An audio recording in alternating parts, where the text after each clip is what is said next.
solely to God. The founders recognized these as sacred principles. And one of these sacred properties. And one of these sacred properties is your right to life. For years, the left has chanted, "My body, my choice." Yeah. And while they did not extend that right to the defenseless child in the womb, it seems like they don't apply that. It seems like that right does not seem to apply here today. By mandating a vaccine, the government assumes it has greater responsibility for your body than you do. No! They know better. Just shut up and take it. No! No, absolutely not. And this is the problem. Government is not God.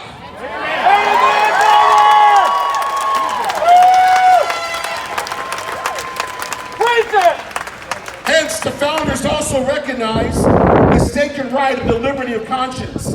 James Madison, the father of the Constitution, said that conscience is the most sacred of all properties.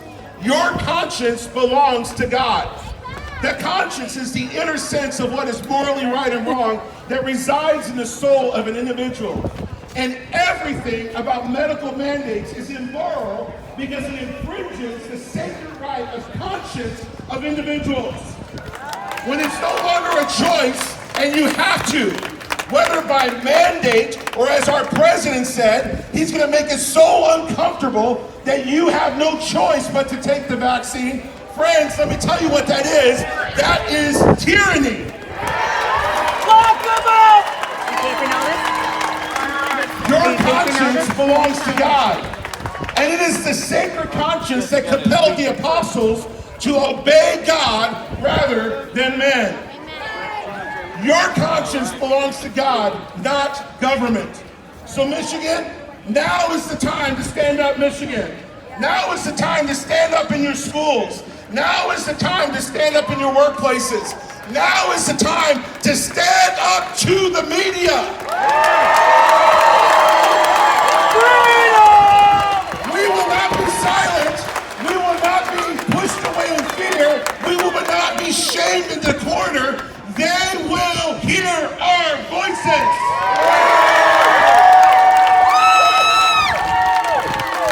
And friends, now is the time of a reckoning. Now is the time to stand up to any politician that is in favor of mandating a vaccine.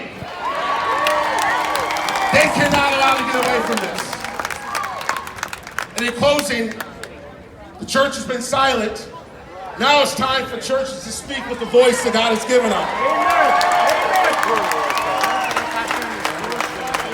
Somewhere along the way, we believed the lie that politics has no place in the pulpit. But I'm telling you, if you're not going to hear, the only place you're going to hear the truth is you're going to hear it in the pulpit. Get in a Bible preaching church that is not afraid to preach the truth of God's word. Stand up, Michigan! Let's hear it.